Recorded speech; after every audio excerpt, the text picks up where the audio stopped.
누가복음 1장 1절 4절 다 같이 합독합니다. 우리 중에 이루어진 사실에 대하여 처음부터 목격자와 말씀에 일꾼된 자들이 전하여 준 그대로 내력을 저술하려고 붓을 든 사람이 많은지라. 그 모든 일을 근원하여 자세히 미루어 살핀 나도 데오빌로 각하에게 차례대로 써보내는 것이 좋은 줄 알았노니 이는 각하가 알고 있는 바를 더 확실하게 하려 함이로라. 아멘. 하나님이 여러분을 위로해 주시고 만나 주시고 축복해 주시기를 소원합니다. 우리 지난주 말씀 속에서 우리 사람이 남기고 가야 될 것은 사람이다, 그런 말씀을 증거했습니다. 사단 마귀는 우리에게 사람보다 돈을 더 귀하게 여기게 하고 사람보다 세상의 명예와 쾌락과 즐거움을 쫓아가게 합니다. 그러나 그렇게 사는 것은 사단에게, 마귀에게 속는 것입니다. 하나님은 이 세상에서 그 무엇보다도 사람이 가장 중요하다고 하셨습니다. 한 생명 한 영혼을 천하보다 모든 것보다 더 귀하다고 말씀하셨습니다. 예수님은 사람을 위해서 이 땅에 오시고 사람을 위해 사시고 사람을 위해 죽으시고 사람을 위해 부활하시고 사람을 위해 하늘로 승천하셔서 지금도 하나님 보좌 우편에서 사람을 위하여 기도하고 계시고, 그리고 마지막 날에 사람 구원을 완성하기 위해서 다시 이 땅에 오신다라고 했습니다. 주님이 이 땅에 오셔서 살다가 남기고 간 것은 사람이 없고, 예수 그리스도를 따르던 우리들도 이 세상에 사람을 남기고 가야 됩니다. 어떤 사람을 남기고 가야 됩니까? 믿는 사람, 하나님의 사람을, 예수 그리스도의 제자를 이 땅에 남기고 가야 할 것입니다. 그런데 어떻게 해야 그런 사람을 남기고 갈 수 있겠습니까? 오늘 우리 성경을 통하여 우리의 신앙의 선조들이 어떻게 사람 남기는 일을 지혜롭게 또 신실하게 해갔는지를 우리는 살펴볼 수 있습니다. 여러분, 누가를 좋아하십니까? 저는 누가를 좋아합니다. 학생 때부터 누가바 하나 먹으면 그날이 참 행복했습니다. 지금도 저는 아이스크림 사 먹으면 누가바만 사 먹습니다.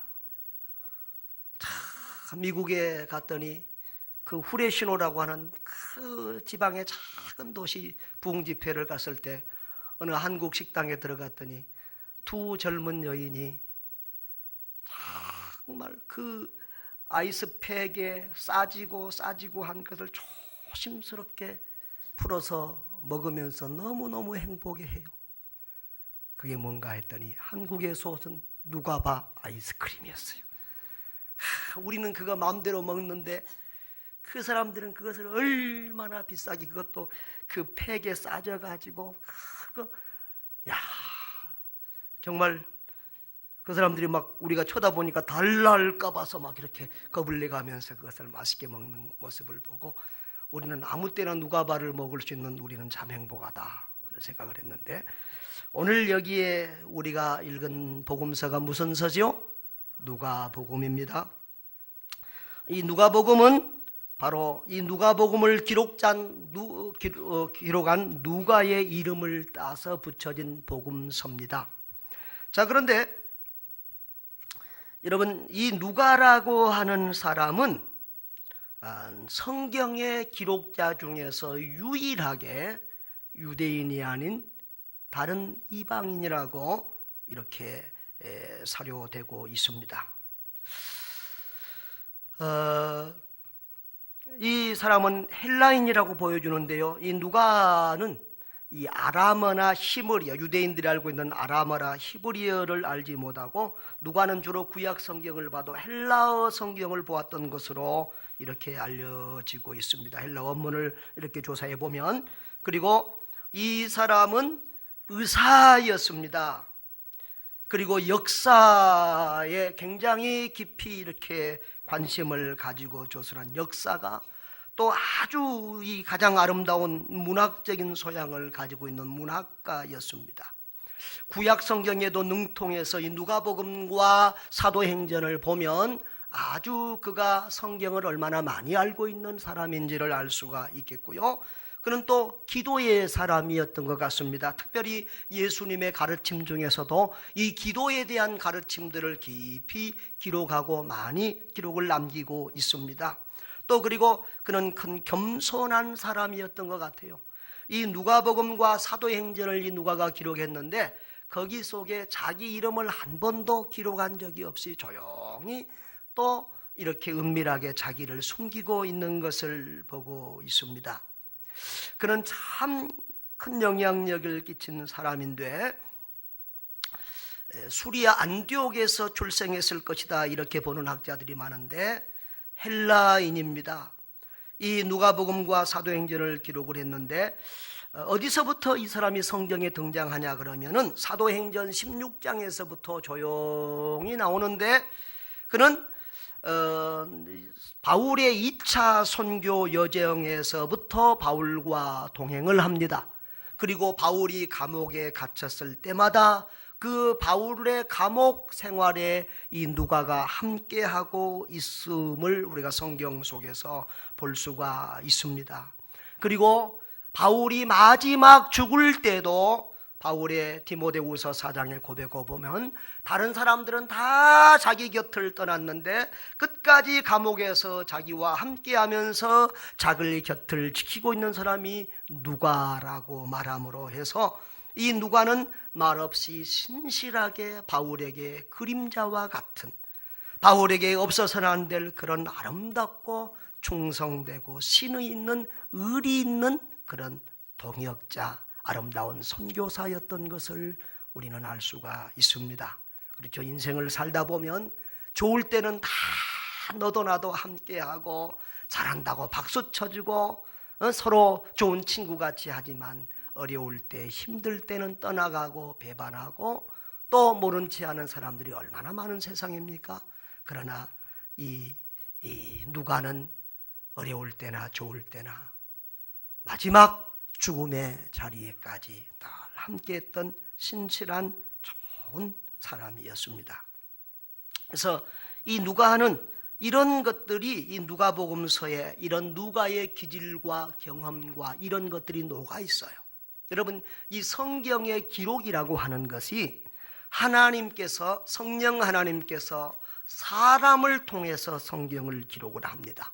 그런데 하나님이 성경을 기록하실 때 이 펜을, 우리가 이 펜을 잡고 기록하듯이 이 사람이 이 펜 역할을 한 게, 이 펜은 뭐예요?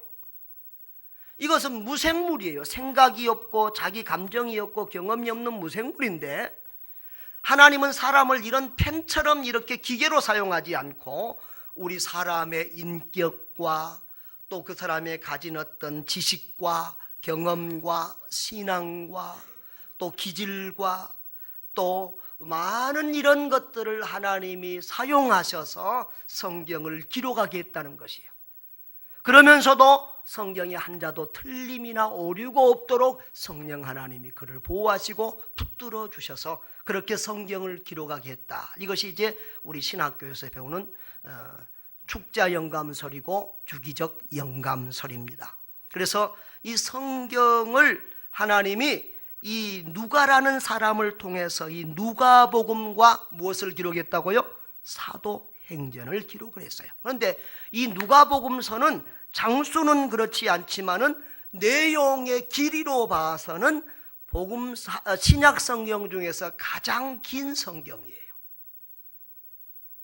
그리고 이 누가복음과 사도행전이 원래는 한 권으로 묶여져 있었어요. 한 권으로 이어져 있었음을 우리가 알 수 있습니다. 그러니까 누가는 굉장히 많은 분량의 성경을 기록한 사람이고 성경의 기록자 중에서 유일한 이방인이었다라고 하는 것입니다.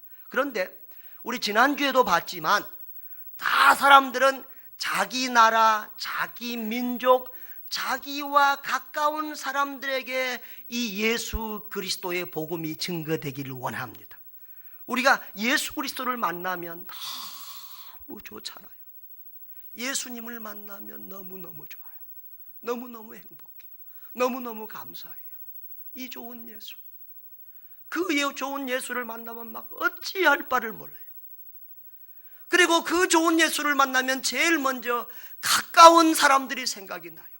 가족이 생각이 나고, 친척이 생각이 나고, 친구가 생각이 나고, 이웃이 생각이 나고, 자기 민족들이 생각이 나고, 자기 나라가 생각이 나요. 그래서 이렇게 복음을 받은 대부분의 사람들이 보면 자기와 관계된 사람들에게 복음을, 자기의 오이코스들, 자기의 관계된 사람들에게 복음을 증거하기를 힘썼던 것을 1차적으로 알 수 있어요. 그래서 지난주에 우리가 읽었던 마태복음은, 마태라는 사람은 자기 민족 성경을 많이 알고 유다인들에게 복음을 전하기 위해서 유다인들의 어떤 그런 그 신앙의 지식과 경험과 또 그런 것들을 생각하고 염두에 두고 마태복음서를 기록했던 것을 우리는 알 수 있습니다. 그래서 우리는 그 마태복음의 족보들이 우리는 아무도 모르고 답답하고 갑갑한 이름들이지만 유다인들은 그 이름을 익숙하게 아는 이름들이었기 때문에 그 족보의 기록이 유대인들에게는 하나도 지루하지 않았고 오히려 더 친근감이 있었고 그 복음을 아주 유대인들에게는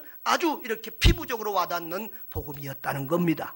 그런데 이 마가복음은 또, 이 마가는 베드로의 제자입니다. 마가복음은 베드로의 제자인데 이 베드로는 말년에 로마인들을 위해서 복음을 전합니다. 그래서 이 마가는 그 로마 복음화를 위해서 베드로와 함께 헌신을 했을 것입니다. 그런데 이 마가복음은 베드로의 복음서라고 할 만큼 이 베드로가 예수님을 처음부터 만나서 했던 그런 경험과 그런 모든 것들을 마가가 듣고 전수해서 이 마가복음을 기록했다고 할 때 베드로와 이 마가는 로마인들의 구원에 대해서 깊은 관심을 가지고 있었습니다. 그래서 1차적인 그 수신은, 1차적인 복음의 대상은 마가복음은 어느 사람들이었을까요? 로마인들이 그 복음을 받기 좋도록 그렇게 하고 있어요. 근데 오늘 우리가 읽은 누가복음은, 누가는 헬라인입니다. 요즘 말하면 이제 그리스 계통의 사람입니다. 그러니까 이 당시, 이 누가복음이 기록된 당시 예수님 당시의 상황은 어떠냐 그러면 정치적으로 군사적으로는 로마가 그 지역과 온 세계 패권을 잡고 있을 때입니다. 그러나 문화적으로, 언어적으로, 사상적으로는 이 그리스어가, 헬라어가 이렇게 헬레니즘의 어떤 문화가 그 지역을 또 세계적인 가장 큰 영향력을 끼칠 때였어요. 그래서 예수님 당시에 이런 이스라엘과 그 주변의 사람들은 대부분 이 로마어가 아닌 헬라어를 사용하고 있었고 그 문화와 사상을 받고 있었다는 것입니다. 그래서 그 당시에, 지금은 이제 우리가 영어가 대중화되고 영어를 통해서 복음이 많이 전파되지만 그 당시에는 헬라어로 성경이 기록되고 헬라어로 이 복음이 많이 전파되고 있었다고 하는 사실을 우리가 볼 수 있는데, 그래서 이 누가는 헬라인이기 때문에 이 헬라인, 유대인이 아닌 이방인 선교에 관심을 많이 가지고 그런 사람들을 염두에 두고 이 성경을 기록하고 있음을 볼 수가 있습니다. 그래서 이 누가는 특별히 사람이 참 따뜻한 사람 같아요.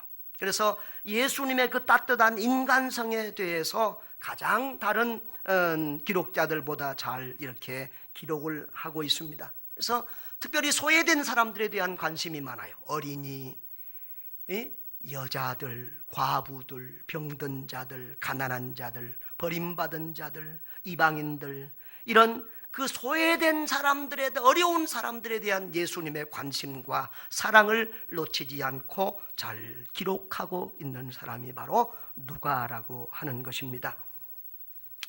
여러분, 이 누가는, 예수님은 성경의 기록자들을 이용할 때 그 사람의 성격과 기질과 재능을 사용하셨다고 그랬죠. 근데 누가는 직업이 뭐였다고요? 의사 누가. 골로새서 4장 14절에 보면 사도 바울이 사랑받는 의사 누가 그랬어요. 바울이 참으로 사랑하는 의사 누가. 그래서 바울 곁에서 늘 선교의 아름다운 동역자가 됐는데요. 여러분, 의사가 선교의 동역자가 되는 것은 얼마나 선교사에게 큰 도움이 되는지 몰라요. 우리 학생들 중에서도, 오늘 우리 간호사도 나왔는데 학생들 중에서도 의사들이 좀 많이 나와서 선교에 좀 헌신하고 하기를 바랍니다. 제가 선교사로 있을 때 감사하게 저는 양기울교회 처음 만난 사람도 의사였고 통역자가 의사였어요. 올가 집사님. 또 다시켄트에 가서 통역할 때도 로자 집사님 의사 통역자였어요. 의사들이 저를 계속 통역했는데 의사들이 옆에 붙어 있으니까 얼마나 좋은지 몰라요. 여러분, 외국에 가서 살 때에 제일 어렵고 황당하고 위급할 때가 언제겠습니까? 아플 때, 병들었을 때. 의사한테 가도 말도 안 되고 어느 병원 가서 어떻게 해야 될지 모르고 발을 동동 구를 때가 바로 아플 때예요. 그런데 의사가 내 곁에 있어요. 얼마나 좋은지 몰라요. 가자마자 막 우리 식구들이 배탈 나고 배가 막 아프고 난리잖아요. 한국에서 가져간 정노한이라 이런 한국약을 아무리 먹어도 안 들어요. 우리 의사 집사님, 올가 집사님이 와서 목사님, 그것은 여기에서 여기 음식에 균이 있어서 그래. 여기 약을 써야 됩니다. 거기 약 먹으니까 딱 낫는 거예요. 이런 일들이 참 많이 있었어요. 그래서 이 의사 누가가 사도 바울에게 얼마나 큰 도움이 됐어요. 특히 이 바울은 눈이 안 좋아가지고 눈이 막 거의 앞을 못 볼 정도로 글을 못 쓸 정도로 어려웠잖아요. 얼마나 많은 도움이 됐겠습니까? 그리고 이 의사들이 통역자를 하면 좋은 점이 있더라고요. 의사들은 덜렁덜렁하면 안 돼요. 한번 잘못 건드리고 막 잘라버리고 그러면 큰일 나요. 그러니까 의사들은 아주 세밀하고 정확해요. 그런데 우리 의사들이 저의 성경 말씀을 통역을 하니까요, 보태지도 않고 빼지도 않고 있는 그대로 정확하게 해줘요. 얼마나 의사 통역자가 좋았는지 몰라요. 이 바울은 이 누가라고 하는 이 의사, 이 동역자를 데리고 다니면서 얼마나 그런 좋은 도움을 받았을까 하는 생각을 해보게 됩니다. 그래서 오늘 이 누가복음은 장수는 길 많지 않은데 오히려 다른 복음서보다 긴 것은 누가는 어떤 사람이다? 의사였기 때문에 아주 자세하고 세밀하고 문학적이고 또 의사였기 때문에 자세하고 세밀한 그런 것들을, 또 역사에 다른 데는 없는 그런 것들을 남기고 있어요. 이런 누가복음 2장에도 보면은 그때 가이사, 예수님 태어날 때를 그때 가이사 아구스도가 영을 내려 천하로 다 호족하라 하니 이 호족은 구레뇨가 수리아 총독이 되었을 때 처음 한 것이라 하면서 이 인류 역사 속에서 예수님이 태어날 때가 언제였던가를 기록으로 남기는 이런 역사적인 중요한 안목도 가지고 있는 그런 사람이었습니다. 그래서 이 누가는 그런 이 성경을 기록할 때 여기 1절 우리 다 같이 한번 보겠습니다. 1절 시작. 우리 중에 이루어진 사실에 대하여. 우리 중에 이루어진 사실이 뭘까요? 우리에게 이루어진 사실은 뭘까요? 주가가 폭등했다? 부동산이 팍 뛰었다? 경제 공황이 있었다? 그런 얘기입니까? 뭐지요? 예수 그리스도의 사건. 그 당시에 온 세계인의 이슈.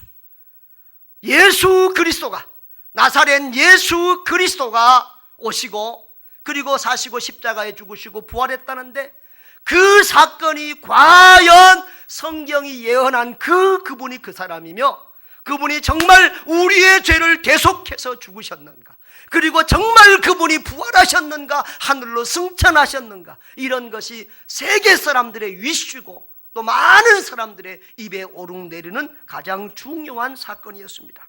그 예수님의 사건, 그 예수님의 십자가 부활의 사건, 그 구원운동에 대하여 처음부터 목격자가 많은 말씀의 일꾼들이 전하여 준 그대로 내력을 조술하려고 불을 든 사람이 많았다. 그러니까 예수님 살아계실 때나 바로 돌아가신 이후에는 예수님에 대해서 알고 보고 체험한 사람들이 많이 있었어요.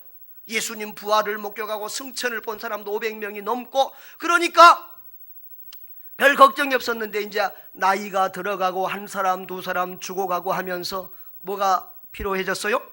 기록으로 남기는 것이 필요해져서 성경을 기록한, 여기저기 그 예수님의 삶에 대해서 기록한 사람들이 많았는데 그 중에서 이 누가도 자기도 그런 모든 구전, 누가 하는 말과 또 기록들을 자세히 살펴서 연구하고 조사하고, 그래서 3절에 보면 그 모든 일을 근원부터 어떻게 자세히 미루어 살핀 나도. 자세히 살피는 것은 의사 이상 잘하는 사람이 없다고 그랬죠. 그래서 이런 문학적인 역사적인 또 그런 지식에다가 의사적인 그런 기질까지 더해서 이 누가는 아주 자세히 이렇게 기록했는데, 여기 보면은 3절에 데오빌로 각하에게 뭐대로 차례대로 써보내는 것이 좋은 것을 알았다 그랬습니다. 그래서 이 누가는 예수님의 사건에 대해서 많은 듣고 자료를 수집한 다음에, 그리고 그것에 대해서 차례대로 그 예수님의 태어나서부터 고난받으시고 사역하시고 또 고난받으사 십자가에 죽으시고 부활하시고 승천하신 모든 것들을 순서대로 기록을 했어요. 예수님의 삶의 순서대로, 논리적인 순서대로 이렇게 순서적으로 가장 잘 기록을 하고 있습니다. 그래서 오늘날도 성경을 연구하는 사람들이 예수님의 삶의 일대기를 가장 순서적으로 잘 기록한 기록자가 누가복음이다. 그렇게 해서 예수님에 대한 영화를 만들거나 일대기를 이렇게 저술하고 할 때는 이 누가복음을 가장 많이 참고하는 것입니다. 그래서 이 누가복음은 지금도 영화나 이런 것으로 만들어져서 온 세계에 복음을 전하는데 가장 귀하게 쓰임을 받고 있습니다. 자, 그리고 이 누가는 이렇게 복음을 증거함에 있어서 한 가지 오늘 우리가 특이한 것은 우리 3절 다 같이 한번 읽어보겠습니다. 그 모든 일을 근원부터 자세히 미루어 살핀 나도 데오빌로 각하에게 차례대로 써보내는 것이 좋은 줄 알았노니. 아멘. 자, 우리가 성경은 1차적인 수신자가 있고 2차적인 수신자가 있는데, 이 성경 이 말씀을 받은 첫 번째 수신자는 바로 누구라고요? 바울은 데오빌로라는 사람에게 썼다는 거예요. 데오빌로와 그 당시에 헬라 문화권의 사람들에게 이 복음서를 썼어요. 자, 그것이 1차 수신자예요. 그리고 2차 수신자는 누구지요? 바로 모든 시대의 모든 사람들이 이 성경을 받는 수신자인 줄로 믿습니다. 그러니까 이 성경은 1차적으로 데오빌로와 그 시대에 사는 헬라 문화권 속의 사람들이고, 그리고 2차적으로는 우리 모두에게 주어진 하나님의 말씀이라는 사실을 기억하시기를 바랍니다.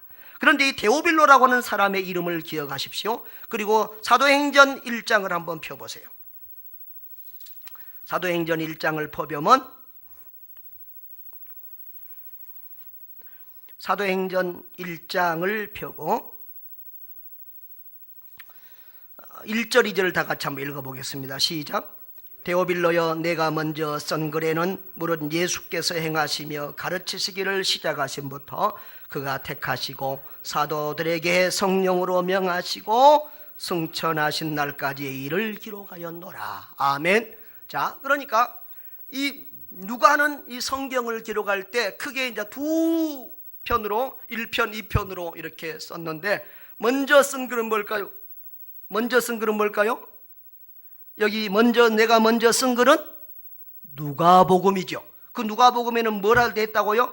예수께서 행하시며 가르치시기를 시작하신부터 그가 택하신 사도들에게 성령으로 명하시고 승천하실 때까지의 일을 기록했다는 거예요. 아시겠습니까? 그러니까 누가복음은 예수님의 태어나서 일하시고 십자가에 고난받으시고 부활하시고 하늘로 승천하시는 그런 사역을 위해서 그 기록을 했고, 이제 이 사도행전은 그 예수님 부활 승천하신 이후에 그 후에 되어진 일들, 그 후에 성령이 마가의 다락방에 임하시고, 그리고 그 성령에 붙잡힌 제자들이 예루살렘과 유대와 사마리아와 땅끝까지 이르러 복음을 전하는 이런 예수님 부활 승천 이후의 사건에 대해서 기록하고 있다는 것입니다. 이해가 되십니까? 그러니까 이 누가복음과 사도행전은 같이 하나로 되어진 글이었고, 그리고 그 대상은 누구였다? 데오빌로라고 하는 사람이었습니다.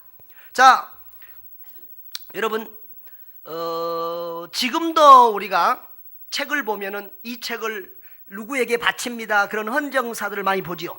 이 책을 나를 낳아서 길러주신 어머님께 바칩니다, 아버님께 바칩니다, 스승님께 바칩니다, 이런 헌정사들을 책 앞에서 여러분들이 많이 보게 돼요. 그런 것처럼 과거에도 그랬어요. 칼빈도 자기의 기독교 강요를요 이렇게 그 당시 프랑스의 황제 프란시스에게 보내는 것처럼 이렇게 기록을 돼 있고요. 특별히 이 헬라 문화권 속에서는 그 자기가 책을 쓰면 당시에 유명한 사람에게, 저명한 사람에게 그 책을 헌정하는 것처럼 이렇게 그런 문학적인 그 당시에 보편적인 관습이 있었습니다. 그래서 사도 누가도 이렇게 데오빌로라고 하는 사람에게 이것을 이렇게 전함으로 또 그 영향력 있는 데오빌로를 통해서 많은 사람들에게 이 복음서가 읽혀지기를 원하고 있었던 것입니다. 그러면 이 데오빌로라고 하는 이름의 뜻은 뭐냐 그러면 데오빌로는 데오스 하나님이라는 말과 그리고 필레오 사랑하다는 말의 복합어입니다. 데오빌로 따라합니다. 데오빌로. 그러니까 이 데오빌로는 하나님을 사랑하는 자, 하나님의 사랑을 받는 자라는 그런 아주 좋은 이름의 뜻입니다. 그런데 이 역사 속에서 데오빌로가 어떤 사람인가는 자세히 밝혀지지 않았습니다. 그러나 우리가 알 수 있는 것은 이 데오빌로는 여기 각하라고 우리말로 번역이 되어 있는데 그것은 헬라어로 크라티스토스라는 말로써 아주 상류급 로마에서 아주 높은 사람들에게 붙여진 그런 존칭어였습니다. 우리나라도 이렇게 존칭어가 있잖아요. 뭐 높은 사람들에게는 젊어도 영감님 뭐 그러고 막 불러주기도 하고, 우리도 뭐 대통령을 카카라고 부르기도 하고, 또 우즈벡에 가도 뭐 백존 이런 것들을 붙여서 이렇게 뒤에 존칭어를 붙이고 하는 그런 것들을 봤습니다. 이렇게 존칭어가 있는데 사도행전 23장 26절이나 26장 25절에 보면 로마 총독인 벨릭스나 베스도 이 총독들을 부를 때도 이 크라티스토스 이런 표현이 써졌어요. 그러니까 이 데오빌로에게 총독에게 붙었던 이런 칭호가 같이 쓰였던 것을 보면 이 데오빌로는 누군지 정확하게는 모르지만 로마의 나라에서 아주 높은 고관이나 귀족이었다 이렇게 볼 수 있습니다. 근데 이 복음서가 그 한 사람을 위하여 누가가 쓴 것처럼 이렇게 기록을 하고 있는 것을 보여주고 있습니다. 그러니까 이 누가는 이 한 사람 데오빌로를 위하여 얼마나 많은 준비와 기도와 사랑과 눈물을 쏟아서 이 책을 기록하고 있는가를 볼 수 있습니다. 여러분, 사람이 책을 쓴다는 것이 얼마나 어려운 일인지 모릅니다. 저도 책을 쓰려고 많이 기도하고 준비하고 뭐 아주 해마다 올해는 꼭 책을 내야지 하면서도 정말 여러 가지 이유로 잘 안 되어지는데요.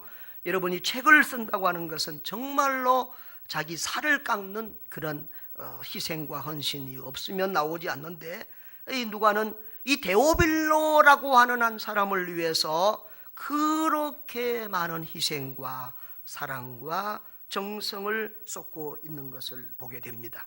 그런데 이 한 사람을 향한 이 데오빌로의 사랑과 헌신과 열정은 이게 우연히 주어진 것이 아니고 바로 그것이 하나님의 일하시는 방법이고 바로 예수님의 일하시는 방법이고 바로 그의 스승 바울과 그의 제자들이 바로 일하는 그런 방법이었습니다.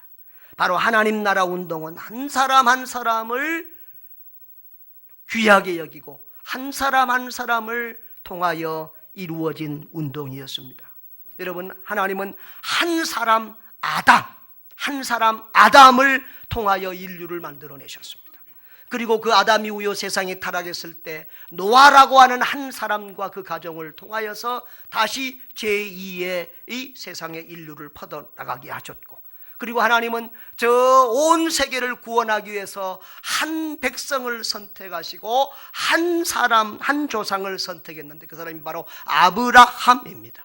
아브라함이라고 하는 한 사람을 선택해서 이스라엘 백성을 이 땅에 남기시고 그들을 통해서 예수 그리스도를 보내주시고 인류 구원운동을 전개하셨다라고 하는 것입니다. 여러분, 하나님은 한 사람 모세를 80년이나 준비시켜서 그 모세를 통해서 이스라엘 백성들을 애굽에서 구원하게 하셨습니다.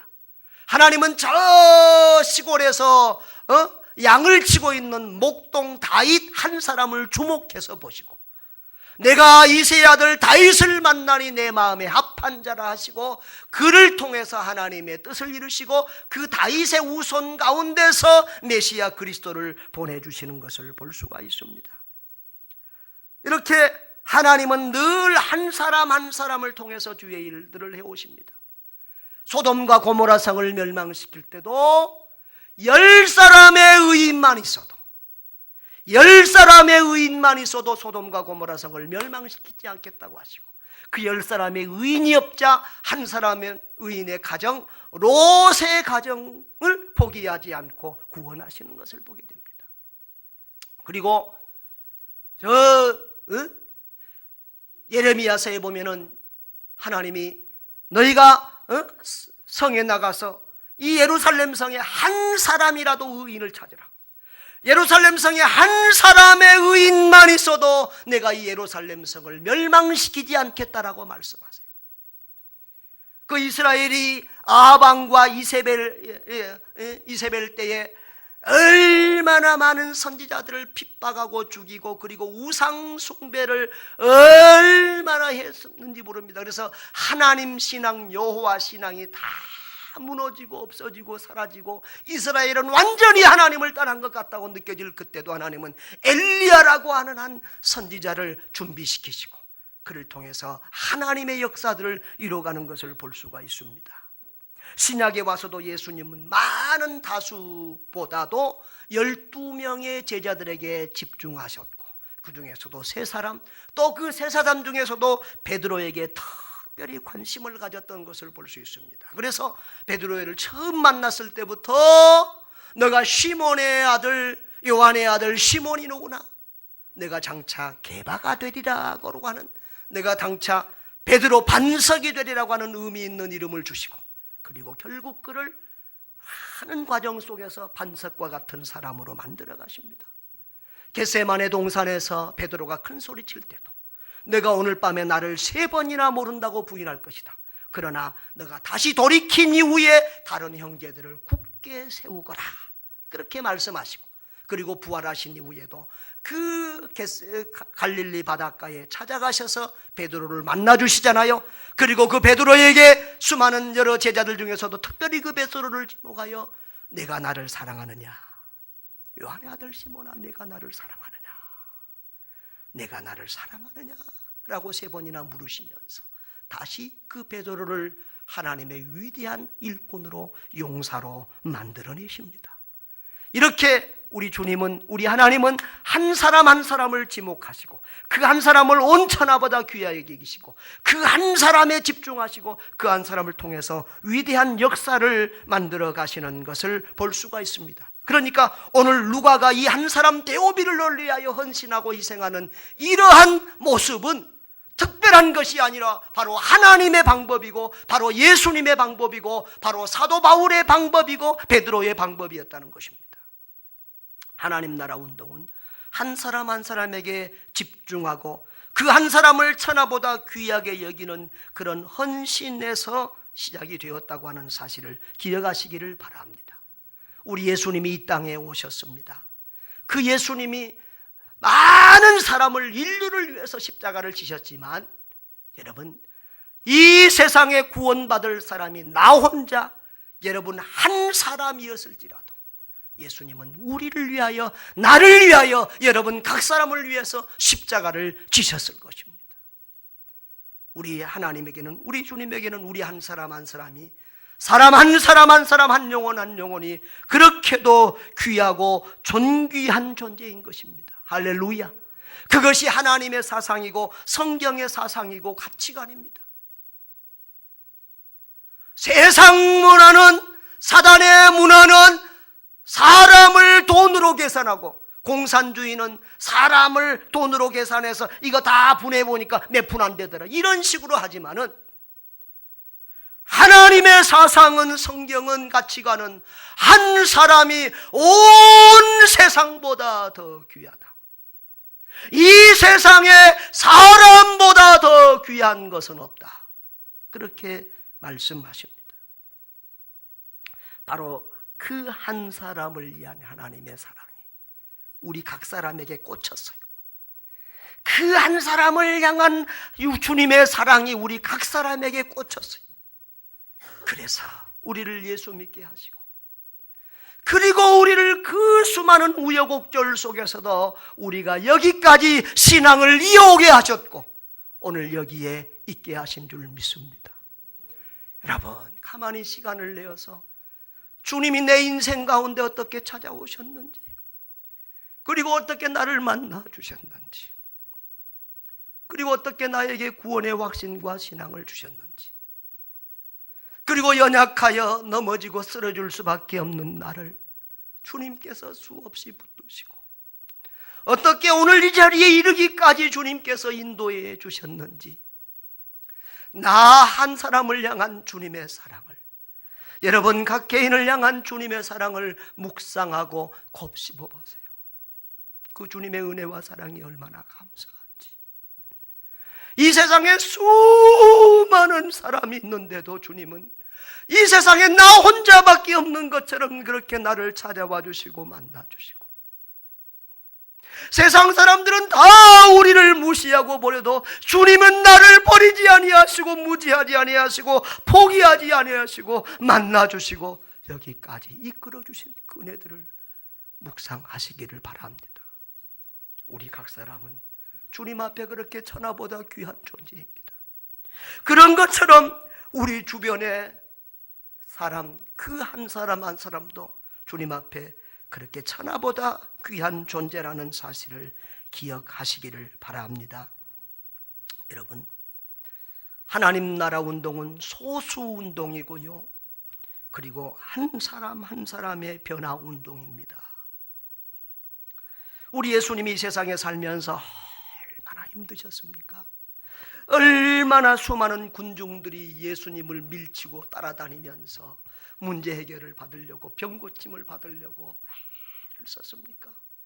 그런 바쁘고 피곤하고 어려운 중에서도 주님은 한 번도 한 사람 한 사람 개인적인 문제들을 무시하지 않으셨습니다.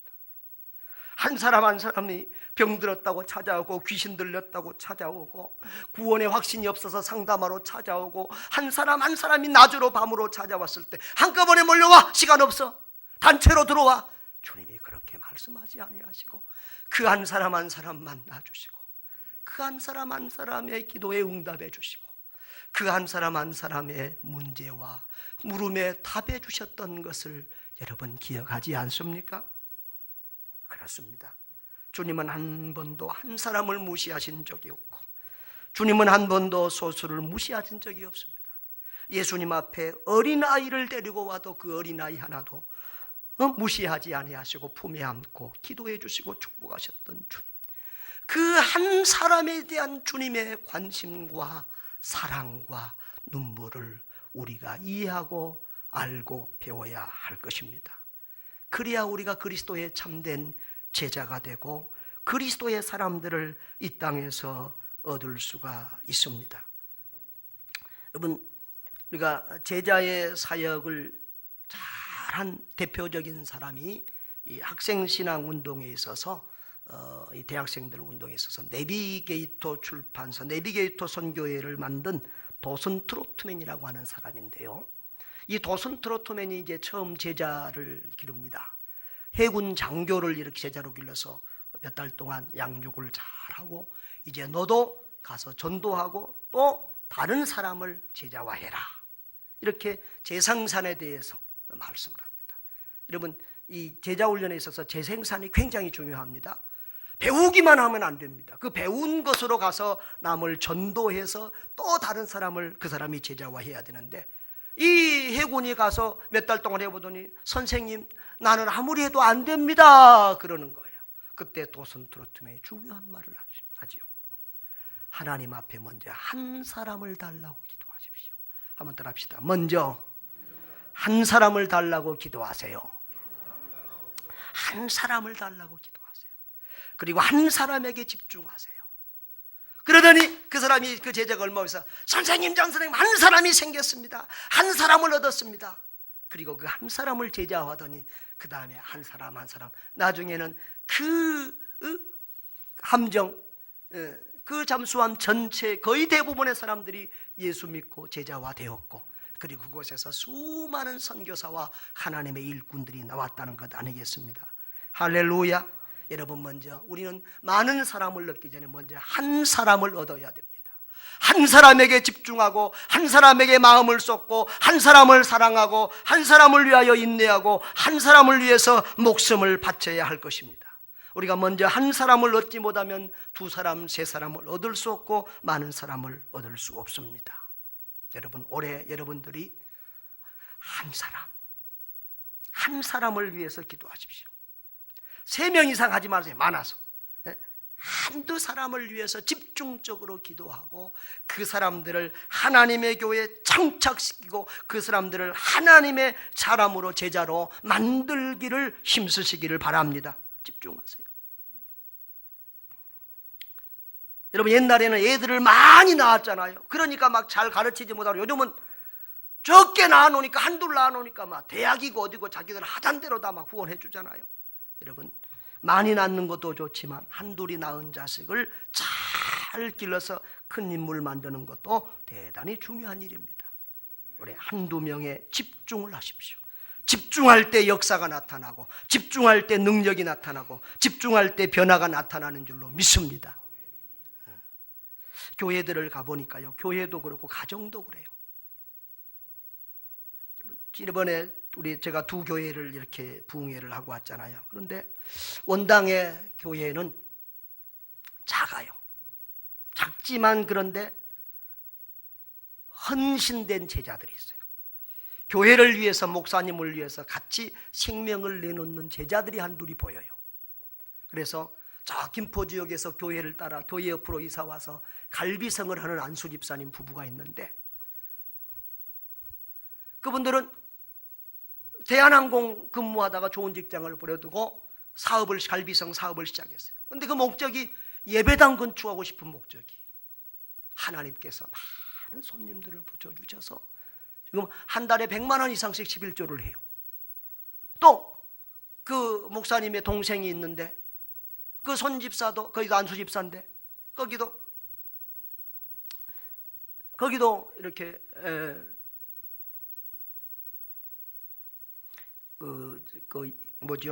교복을 만드는 공장을 해요. 근데 우리도 그 교회에서 얼마나 헌신하고 순종하는지 몰라요. 그래서 거기도 그렇게 교회를 사랑하고 교회 중심으로 하니까 거기도 하나님이 축복해 주셔서 한 달에 100만 원 이상씩을 11조를 하더라고요. 이번에도 지금 교회에 빚이 좀 있다고 그러니까 이 봄에 교복이 많이 들어온다네요. 그러면 1억을 헌금하겠다고 그렇게 약속을 하고 있는 것을 보았습니다. 그러니까 작아도 이 교회는 그렇게 헌신된 믿음대로 사는 사람들이 보여서 소망이 있어 보였어요. 그리고 성도들의 질이 좋아요. 저 지방교회는 큰 교회고 많은 성도들이 있었지만 말씀대로 살고 교회를 위해서, 목사님의 목회를 위해서 헌신된 그런 한 사람들이 보이지 않았어요. 그래서 이 교회는 누군가가 교회를 위해서, 목사님의 목회를 위해서 한 사람이 죽어야 되겠구나, 한 사람의 헌신된 자가 나와야 이 교회는 변화가 되겠구나, 그런 생각을 간절히 하고 기도했었는데, 여러분, 그렇습니다. 많은 사람이 아닐지라도 우리 교회에서, 주일학교에서, SF에서, 청년에서, 남전도에서 이렇게 한 사람 한 사람, 변화된 한 사람씩만 나와도 그 기관이 달라지고 우리 교회가 달라질 줄로 믿습니다. 여러분 중에서 혹시 내가 목사님, 내가 그런 사람이 되기를 원합니다, 내가 우리 기관에 변화된 한 사람, 예수 그리스도의 제자가 되기를 원합니다, 나를 특별 좀 훈련 좀 시켜주세요, 그런 사람은 저한테 문자 보내세요. 그런 사람은 강하게 제가 더 훈련시키고 정말 그 산 사람을 통해서 기관이 변화될 수 있도록 제가 도와드리겠습니다. 변화된 한 사람들이 각 기관 속에서 나와요. 그 한 사람들이 얼마나 목회에 도움이 되고 소중한지 몰라요. 우리 교회 안에서 집회할 때는, 설교할 때는 우리 교회 성도들 칭찬을 잘 안 하는데, 우리 교회가 저쪽에 있을 때부터 성가대 때문에, 성가대 지휘자 때문에 참 어려움이 많았는데, 우리 이윤정 집사님이 지휘자 겸 반주자를 하면서 몇 년 동안 아무 제가 걱정을 하지 않고 편하게 이렇게 목회할 수 있었어요. 우리 지금 이 11시 예배 시간에 애들이 막 떠드니까 엄마들 예배 잘 못 드리고 신앙생활 잘 못하고 힘들고 어려운데 어린이를 봐줄 사람을, 헌신자를 찾아도 계속해서 없었는데 우리 김민정 선생이 헌신해서 1부 예배에 와서 반주하고 2부 예배 때는 지금 애들 데리고 위에서 지금 애들 봐주는 거예요. 그러니까 얼마나 엄마들이 지금 이렇게 예배 잘 드리고 성가대도 하시고 얼마나 좋아요. 얼마나 목회에 힘이 되고 도움이 되는지 몰라요. 여러분, 한 사람 한 사람, 교회에는 한 사람 한 사람 이름 없이 빛 없이 희생하고 헌신하는 사람들을 통해서 교회가 건강하게 세워지고 만들어간다는 사실을 기억하시기를 바랍니다. 가정도 마찬가지입니다. 예수 그리스도 안에서 변화된 한 사람, 그 한 사람이 교회 가정에서 나오면 그 가정이 달라져요. 엄마가 예수 믿고 변화되면 가정이 달라져요. 아빠가 예수 믿고 변화되면 그 가정이 달라져요. 예수 믿는 사람이 한 사람이라도 자녀들이든지 누구든지 그 가정에 생기기만 하면 나중에는 그 가정이 다 복음화되고 그 가정이 화목하게 되고 그 가정이 치료되고 그 가정이 고쳐지고 그 가정이 건강하게 서는 줄로 믿습니다. 변화된 한 사람이에요. 적당히 세상적으로 그냥 교회만 왔다 갔다는 종교인이 아니라 변화된 예수 그리스도의 제자 한 사람 씩이 가정과 교회와 기관들에 생기기만 하면 그 공동체는, 그 가정들은 살아나는 겁니다. 변화되는 겁니다. 그 한 사람 때문에. 여러분이 바로 그 변화된 한 사람, 하나님의 손에 붙들려서 주님의 마음을 시원하게 해드리는 그 한 사람이 되시기를 바랍니다. 그리고 바로 그런 한 사람씩을 전도하고 찾아서 세워가고 만들어가는 그런 한 사람을 중하게 여기고 일하시는 예수 그리스도의 참된 제자들이 되기를 바랍니다. 한 사람을 구원하는 자가 천하를 구원할 것입니다. 여러분, 누가가 한 사람 데오빌로를 위하여 헌신했을 때 그 누가복음과 사도행전이 이 역사 속에서 수많은 영혼을 구원하고 지금도 온 세계에 그 복음이 증거돼서 천하를 구원하는 귀한 일을 감당하고 있지 아니합니까? 여러분, 우리가 한 사람에게 목숨 걸고 한 사람을 위하여 집중하고 우리의 삶을 투자할 때, 한 사람을 구원할 때 그 한 사람을 통해서 온 세상이 구원받는 놀라운 생명의 역사가 일어날 줄 믿습니다. 우리 한번 따라합시다. 주여, 한 사람을 나에게 주옵소서. 여러분, 한 영혼 한 사람을 귀하게 여기고 그를 그리스도의 제자로 세우는 데 힘쓰고 애쓰시기를 주의 이름으로 축원합니다. 축원합니다. 그래야 이 땅에서 또 하나님 앞에서 큰 복을 받고 하늘의 별과 같이 영원토록 비치는 축복의 사람들 되시기를 바랍니다. 이번 부흥회는 그 한 사람을 찾고 구원할 수 있는, 한 가정들을 살릴 수 있는 너무너무 좋은 기회입니다. 이런 기회를 놓치지 마시고 여러분도 살 뿐 아니라 여러분 주변에 그 한 사람 한 가정들을 살려내는 여러분 되시기를 주의 이름으로 축원합니다.